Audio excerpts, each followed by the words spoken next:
Alright, y'all, so today I want to do a very quick review of the 2012 film Hobbit, An Unexpected Journey, which was directed by Peter Jackson. It was the first film in the soon-to-be trilogy adapting the book The Hobbit for the big screen. So going into this movie, I haven't frankly seen it in years. I am, of course, familiar with The Lord of the Rings, one of the most famous books about fantasy of all time. And I vaguely remember that trilogy of movies. Now, I haven't seen them, frankly, in years. And I also saw the Hobbit movies as well.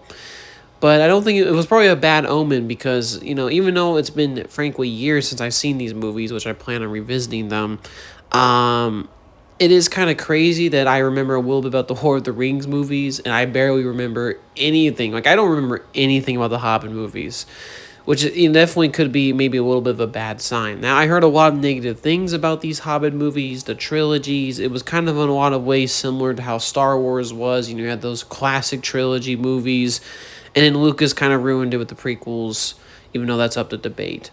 Now, going into this, I already have a vaguely familiar attachment to The Hobbit. It was a book that I don't think I owned as a kid, but I vaguely remember reading it, and I really liked it as a kid. It was an interesting story, and I mean, it was meant to be a children's book. Now, from what I understand, The Hobbit was like disconnected from War of the Rings, and then it was eventually updated to serve as a prequel to it by Tolkien, which was quite interesting if I remember that story correctly. And going into this movie, I was kind of confused too. I didn't even know also behind the scenes troubles that the Hobbit movies even had. For one thing, Guillermo del Toro was originally supposed to do this movie, not Peter Jackson. And the movies were also originally supposed to be a two-parter, which was one of the things that people would criticize about these movies. And also, it was also having a lot of financial troubles. They had trouble, filming it. Peter Jackson was kind of rushed in and kind of, sort of forced to direct the movies and step in after Del Toro left. And there was also a whole thing in New Zealand about these movies.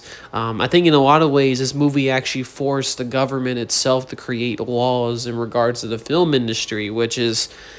I haven't really, because I'm not going to get too much in politics here, but this is kind of a crazy story. With that being said, though, revisiting just this movie, The Hobbit, The Unexpected Journey, I quite like this movie. Now, it's not quite as bad as something like maybe like one of the Star Wars prequels. There's not really too much stilted dialogue. There is a lot of really good scenes in this movie. It has a very nice tone to it. It feels like an adventure movie. We're going on an adventure, which is obviously one of the big themes of The Hobbit. I like how to start with my pros and cons for this video, I like how the movie begins. I like how it begins with the actor who played Bilbo in The Lord of the Rings. He's kind of he's writing a letter that Frodo would later read, describing his journeys as a hobbit. And I thought that was a great way to sort of connect it to Lord of the Rings. It felt very like a full circle kind of moment. And you even get to see a little glimpse of Frodo, which was a very nice Easter egg, I'm sure, to a lot of people who love the Lord of the Rings movies. And, it was really good, and I like how it began. It, of course, also included some classic things, because one of the things I remember as a kid was reading the intro to the Hobbit book, and, of course, they include parts of that here, and it starts out very well. I like the introduction to Gandalf, I'm probably saying that wrong, meeting with Bilbo, and I like that scene quite a bit. It's really cool. I also like the introduction of the dwarves and how Bilbo meets all of them. It's a really funny and humorous scene. I like the dwarves. I know a lot of people complain about the songs and stuff, but, another thing to kind of, mention there is some of the songs were in the book. There were musical pieces in the original Hobbit story. So it's not like unfamiliar territory for them to be musical sections of this movie. And like I said before, I don't like musicals too often, but I didn't mind them here. I thought the directing, the visuals were outstanding for this movie. Even I will say this, the use of CGI becomes cartoonily unrealistic and campy in this movie. Especially since I remember The Lord of the Rings, I haven't seen that movie in years. Those movies felt more realistic these movies feel like a little bit of cartoon camp because there's some scenes in this movie that I like, but it gets to the point like the prequels, there's just so much CGI. It becomes like a video game and not in the good way, right? It becomes like a cutscene and it becomes way too unrealistic. And I get it, it's a fantasy world, but Tolkien's world has always felt grounded to a certain extent, right? You know, things in the world can absolutely kill you, even though there's magic and orcs and monsters and trolls and stuff. But I'll get into my cons. I'll get that into my cons later. But I like how the movie begins. I like the general story of The Hobbit and the premise. It gives you a very nice prelude to the events, which is something that I'm not exactly sure the book did. I know the 1970s movie, which I reviewed a while back, that Hobbit movie didn't even do that. So I really like the backstory here, especially about Thorin, the prince, the son of the king of the dwarves, who basically ruled a kingdom at one point called I can't remember the name, but it's the kingdom in the mountain where Smaug the dragon resides. I really like the backstory here. Azog too, I think, was an interesting villain. I will say this in my cons, I really didn't think the CGI on him was that really well done. I think, personally speaking, when this came out back in 2012, the technology hadn't really quite come together as well to make that fully realistic. And maybe it's just because, like I said, it's the skin texture, the design. I'm not exactly sure, but one of my little cons with this movie. I also will say the movie has a very good tone. The pacing is quite slow, and I think that's going to be a problem with all these Hobbit movies. It has a tendency to, and I'll get into my cons, it kind of goes into little tangents throughout the movie. And, when you read the book, it doesn't really go into tangents. So it was feeling a little bit weird on that aspect. But I also did, like I said, I think it's a pro and con kind of thing with the film. Because on one hand, it goes on tangents that I feel like are unnecessary. But sometimes it goes on tangents that I feel like helps develop the story and fleshes it out to its full extent. Which I think, like I said before, I like the backstory that's added here. I like the context of a lot of scenes given here. It's made very clear why characters are doing things, why characters are going to this certain location, and so on. I also will mention, too, there's some thrilling action sequences in this movie. Now, I will say that the quality of them really ranges, and I think it really also depends on the use of CGI. One scene I actually do remember, for whatever reason, I do remember this, the Thunder God scene in The Hobbit. It's such a striking scene. You have these dwarves trying to make it through the mountains, and then these giant beams of rock are just smashing against each other. Sometimes it gets a bit unrealistic because it's like at one point you would think, oh, the dwarves would easily fall off. But I mean, like I said, the movie's got to carry along. But I really enjoy that scene. It's awesome. It's big. It's epic. I enjoy it. I also like some of the chases too between Azog and the orcs and them trying to get the dwarves and Gandalf. It's really cool. And I also like too how they give reasons to why Gandalf disappears. Because one of the things that felt kind of weird is in the 1970s one, Gandalf just randomly disappears. Now, I can't remember the book, he does this as well, but in the movie version, at least the Peter Jackson one, they give more reasons on why he disappears, which I really appreciate. And I know some people are also going to complain that they do a little bit of Lord of the Rings setup here. Like, for example, obviously you get the scene with Gollum and Bilbo, which is a very well done scene. I really like Gollum in this movie. It's a very well executed scene. That's just part of the newly revised book that Tolkien wrote, so that obviously is always going to be there. But I didn't mind the whole little sub-story or subplot about Radagast, the weird brown wizard, and basically Galadriel talking with Gandalf about this mysterious force, this necromancer in this weird fortress. And I know that obviously gets paid off later. I don't mind that story. It, like I said, it doesn't feel to me like, sure, it takes like some valuable screen time. It could have been cut, absolutely.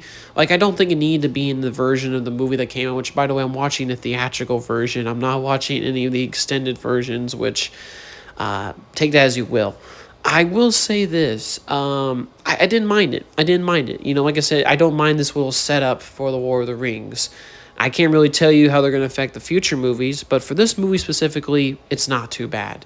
I also enjoy the journey throughout the movie. It ends, of course, kind of a cliffhanger. We also get a little bit of tease of Smaug the dragon, which I think was nicely done and made sense for them not to show it in the first movie. I think it builds up anticipation for when he actually shows up in the second movie, so that's not too bad. And I think, too, a lot of scenes from The Hobbit are well adapted here. I love the scene where the dwarves are picked up by a bunch of the falcons and birds, just like in the book. It's a great scene. I actually think it's extended more here, but it's still really well executed and really well done. The only gripe I can really say about that last action sequence is, I'm going to be honest here, Thorin should have died. If you think about it, he was already in the jaws and the teeth of the giant wolf that Azog rides. How did he not die is kind of beyond me. But like I said, it makes sense. You got to have him alive for the future movies, but still a little gripe right there. But I like a lot of the action sequences. I would say the worst action sequence, but now I'm going to get into my cons. But before actually I jump into that real quick, I'm going to also talk about all the actors they got. They got also Ian McKellen as Gandalf. He's really good in this movie, like always. All the dwarf actors I thought were really good, well done. Their designs looked pretty cool. I do think it was a little bit strange how some of them had normal faces and some of them had prosthetics. It was a little bit strange. I was like, maybe they should all have prosthetics, but I don't know. I still thought they were really good and well done. I also really like the actor who plays Bilbo Baggins, and I don't remember his name off the top of my head, but he plays the young Bilbo Baggins. He's perfect in this role. Absolutely perfect. He nails it. I think, honestly, he's the best actor and best choice and best performance in this whole movie. I can't really describe how perfectly cast he is. He's really well done and really, like I said, really nails this role. And the CGI, I think, is good, but there's a lot of iffy parts as well. Now, finally, I'm going to get into my cons. Like I mentioned earlier, there are some sequences where the use of CGI is much more prevalent in these movies. Now, I haven't seen The Lord of the Rings in a while, but I did remember the CGI being much more elegant and the use of practical effects much more consistent in those movies. It feels like in this movie there's more of an effort to just use CGI a lot more, and it usually has mixed results. Like I mentioned, Azog, I don't think he looks absolutely horrendous, but I don't think also he looks entirely threatening or really realistic, which I think is a big no-no. I think they should have just made him a guy in makeup and prosthetics, because I just think that just would have looked better. He looks a bit strange, and I don't think the CGI, I think also partly because the texture of him, he looks a bit too silky looking, if that makes any sense. But, like I said, this movie also kind of has a campy feel to it, which I think adds to the children's quality. Some of the CGI battles are really cool. I like the Prelude battle. The more famous and more infamous one is, of course, we're going to talk about the scene where, the orcs kidnap the dwarves, Gandalf shows up, and then they have to fight their way out. It's a really cool scene on paper, and there's parts of it that are really awesome. Like, it feels like a roller coaster as you're watching it. But it gets to an extent where there's so much CGI being used. There are just so many orcs running after these guys. Number one, it starts to feel really unrealistic, especially physics-wise. There's a part in the battle where they kind of get on top of this wooden platform, and it falls down, and somehow the wooden platform kind of remains intact. That would have not happened. It would have disintegrated, and they would have all fell down and probably died. It just becomes cartoony, and it becomes really campy. Now, I didn't hate it. I enjoyed it for what it is. It's camp, but I gotta point it out. It becomes unrealistic. There's way too much CGI being involved here. Way too many, digital things on the screen. It starts to look like a video game, and it just becomes really, a lot of people have, like I said before, mentioned more negative stuff about this. I think it's campy. It's fine for what it is, but I gotta point it out. It just looks unrealistic. Like I said, this kind of some of the use of CGI also, some for characters, and they kind of extend battle scenes. It's hit and miss. There's some sequences, like the Falcon scene's pretty cool. Some of the battle scenes are pretty cool. I even like the troll scenes, which are not too bad, and I think those are well done. But like I said, I think the problem is when there's so many characters on screen and they're all doing these wild things, and you can get these wild camera angles and like tracking shots, it just becomes unrealistic. It gets a bit too much, I think, for the viewer, and it becomes like a video game. And I don't think for a more grounded world that is the Tolkien, Lord of the Rings world, that's entirely for the best. I think in a lot of ways it does work in its charm, just because, like I said, The Hobbit is a children's book, but the way that this movie is trying to adapt The Hobbit in a much more realistic way and in a much more serious way, I don't think it works. I think the movie also kind of just ends. I don't think the ending is that great. They see the mountain and they see a little bit of a tease for Smog, but that's it. And I was just like, that's an alright ending. I feel like they could have found a place in the story that maybe ended a little bit better, but yeah. But overall, I think I've said all I really wanted to say about The Hobbit: The Unexpected Journey from 2012, directed by Peter Jackson. Knowing about the production troubles and really the stress and the load that Jackson had to take to do all these movies, I have a little bit more of an appreciation for them than I did as a kid. But I don't think at the end of the day these are like horrible movies. I just think there's just a lot of really bad and problematic decisions being made here. But overall, I think it's still a fun movie. It's a decent adventure film. I even think, too, if you never heard of The Lord of the Rings and you just saw The Hobbit by itself, I also think it would be a good viewing, because the movie does go out of its way to explain a lot of elements and does do a good job of new viewers as well, introducing the story of Tolkien's world, which I think is also a huge pro as well. But yeah, that's my thoughts on this movie. Hopefully you all have a good day, and peace, y'all.